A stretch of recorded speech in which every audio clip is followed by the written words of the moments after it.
ஏறக்குறைய திமுக அதிமுக ரெண்டு கூட்டணிகளுமே சீல் ஆயிடுச்சு. தாவேக்கா அடுத்து என்ன செய்ய போறாங்க அப்படின்னு ஒரு கேள்வி இருக்கு. கடந்த ஒரு வருஷமா தலைவர் என்னெல்லாம் பிரச்சாரம் பண்ணிட்டு இருக்கிறதோ அந்த பிரச்சாரத்தை முடக்கிறது தான் திமுகவுடைய வேலையா இருந்துச்சு. எஸ்ஓபியை உருவாக்குனாங்க. 6 டிஸ்ட்ரிக்ட் மேல எங்களால போக முடியாத அளவுக்கு எஸ்ஓபியை போட்டாங்க.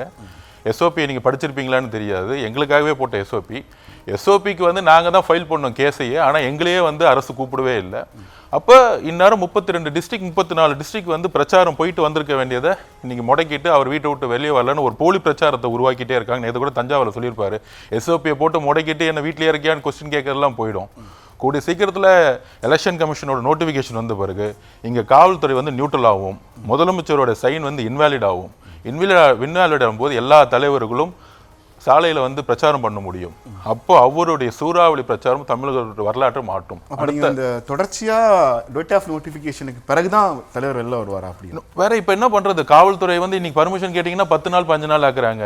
5000 பேத்துக்கு மேல மக்களை கூட்டிட்டு வந்தா இப்போ நீங்க வீட்டை விட்டு வெளியே போய் ரோட்ல நடந்துட்டு இருக்கும்போது உங்களுடைய பாதுகாப்பு காவல்துறை பொறுப்பா இல்ல நீங்களே உங்களுக்கான பொறுப்பு நீங்க எடுத்துக்கணும்னு சொல்றது எவ்வளவு பெரிய முட்டாள்தனம் அரசு. அப்படி ஒரு எஸ்ஓபியை போட்டுட்டு நாங்க வந்து ஒரு கூட்டம் நடத்தும் போது 25,000 பேர் வந்தா 1.5 லட்சம் பேர் வந்தாங்கன்னா அதை காவல்துறையும் நாங்களும் சேர்ந்து தான் வந்து அதை நிர்வகிக்க முடியும்.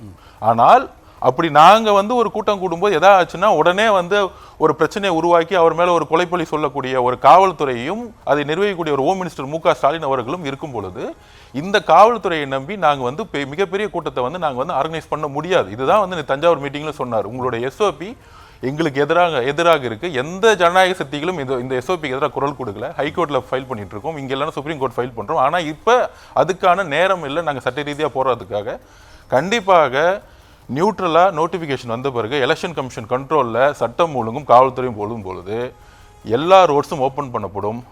அப்ப ஒவ்வொரு சாலையா அவர் வந்து பிரச்சாரம் பண்ணும்போது மிகப்பெரிய அதிர்வலைகளை உருவாக்கும்.